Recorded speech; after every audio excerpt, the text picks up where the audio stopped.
Hello detectives and welcome to December. I hope you're enjoying this month. I am. It's one of my favorites just because, of course, this month is all about me. So I have several Robin jumpers for Christmas and I have a great time wearing them all December. Of course, I also have a Christmassy book out. This is Mistletoe and Murder, and this is the lovely shiny sparkly red edition that is very special just for Christmas 2017. So what I thought I would do was recommend 5 other books that you might enjoy that might get you into the Christmas spirit, either while you're waiting for Mistletoe and Murder in your stocking or because you have already read Mistletoe and Murder. I do know that some of my fans have plans to read Mistletoe and Murder on Christmas Day. I think that's a lovely idea, and if you'd like to join in, you can. I will be posting on my website on Christmas Day, so if you're reading Mistletoe and Murder on Christmas Day, you can chat to the other people doing it, and you can all read along together. But before that, I have some Christmas recommendations to get you into the holiday spirit, to get you thinking about mince pies and snow and all the other lovely things that come with Christmas. These books are almost all books that I loved when I was a child, but that I think you will still love today. There are some books that I loved as a child that I don't think translate, but these are all fabulous and I think timeless. So my first Christmassy pick is a book that I have absolutely loved ever since I read it as a child, and this book is The 101 Dalmatians by Dodie Smith. When I first heard of The 101 Dalmatians, I knew it as a film, of course, and probably you are the same. I didn't actually realize that it was a book until I was about 8, when one of my friends gave me this copy and I fell in love. This is the original story of The 101 Dalmatians by Dodie Smith. And in this book, which I was surprised about, it is not Pongo and Perdita. It's all about Pongo and his missus, who have those 15 puppies that are stolen by the evil Cruella de Vil. And Pongo and Mrs. have to go running across the snowy countryside, following the twilight bark, using the other dogs who they meet to help them to get back their puppies and all the other puppies too. It's an absolutely lovely book. I read it most Christmases and I just love it every single time. It's so beautifully atmospheric. There's so much snow in it. There's so much Christmas cheer in it. It's really hard to not fall for this book. You will love this book if you are 8+, if you love animals, if you love the Disney film, and if you didn't know there was a book. Read this book now. I do not think you'll be disappointed. The next book is one that wasn't around when I was a kid, but I wish it was. It is Frost Hollow Hall by Emma Carroll. Emma is a fantastic writer. You will probably have read her books. Her book, Letters to the Lighthouse, won the Books Are My Bag Young Readers Award this year, and she's also a really nice person. Frost Hollow Hall is set in the 1880s, and it stars Tilly Higgins, a fearless and bold and brilliant girl who I think Daisy would really take to.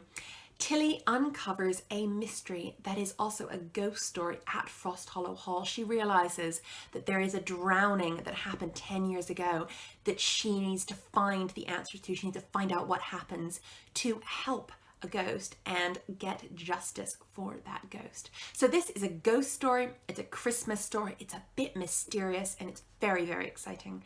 And I think if you love my books, if you love historical books, if you love mysteries, and if you love a bit of a scare, a bit of a ghost story, you will love this book. I would say it's for about 8, 9+ again.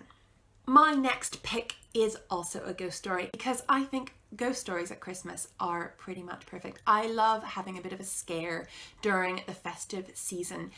And ever since I've been a kid, my very favorite ghost stories have been M.R. James's. M.R. James is pretty old now. These ghost stories are all Victorian, and so some of them are a little bit dated. I do want to tell you that now, but don't worry.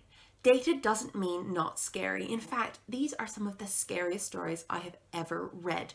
Beware if you are easily frightened, because these stories are terrifying. They will haunt you. Of course, I loved that as a kid. I had a great time having nightmares and not being able to sleep because of these stories. So I would fully recommend them to you if you like ghost stories, but steer clear if you are easily frightened.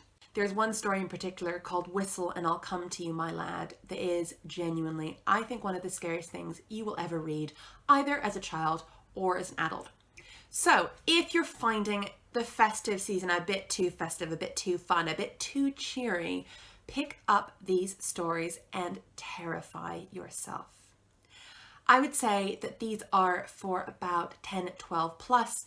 I might recommend reading them with a friend, with a parent or an adult, someone else, because they're not for the faint of heart, but they're brilliant. They're terrifying Victorian ghost stories that I think will make your Christmas season a lot more exciting. Christmas is the season for ghost stories, but it is also, of course, the season for murder mysteries, and I have a lot of favorite murder mysteries that are Christmas themed. I really liked reading Mavis Doyle Hayes' The Santa Claus Murder last year. That is a good one. That's a 1930s murder mystery. That is a lot of fun. Somebody dies in a Santa suit. It's brilliant. But my very favorite, the top of my list, my pick of all festive murder mysteries is Hercule Poirot's Christmas by Agatha Christie. This book I do not think can be beat. It is full of festive cheer. It is full of family arguments, family feuds, that thing of getting together with your friends and relations at Christmas and realizing you kind of all hate each other. Agatha Christie does that brilliantly. It really is one of my very favorite Agatha Christie's. It's one of my favorite books ever, basically. And it is also a book that influenced Mistletoe Murder. And I won't quite tell you how, because I think that's a spoiler, but if you have read Mistletoe Murder and you do read this, you may see some similarities between the two stories. And finally, I have one more book to pick. It's another festive, Christmassy, wintry story that also very much influenced Mistletoe and Murder, and it is A Little Princess by Frances Hodgson Burnett. This book, of course, is about Sarah Crewe, the little princess of the title, who goes to boarding school, who's the richest, the poshest kid there, until something terrible happens and Sarah suddenly loses her entire fortune and she's forced to become a servant living in the garret at the top of her old school and becoming basically the servant to all the girls who still go to that school. It's a fabulous story about hardship and self-belief and being kind and nice to people. All of those things are important to think about at Christmas, because at Christmas we shouldn't just be thinking about how fun it is to eat lots and have lots of presents, but we should be thinking about the people who don't have enough money to eat well, who don't have a comfortable roof over their head, who are struggling, who may not be getting presents. And part of Christmas is very important, and this book does it really well and says it really well, is to be kind to people less fortunate than you and to give generously, not just to your family and friends, but to people who need it. And that's partly why I love this book, because it has that message so wonderfully, and I think it's a message that is very relevant to Christmas.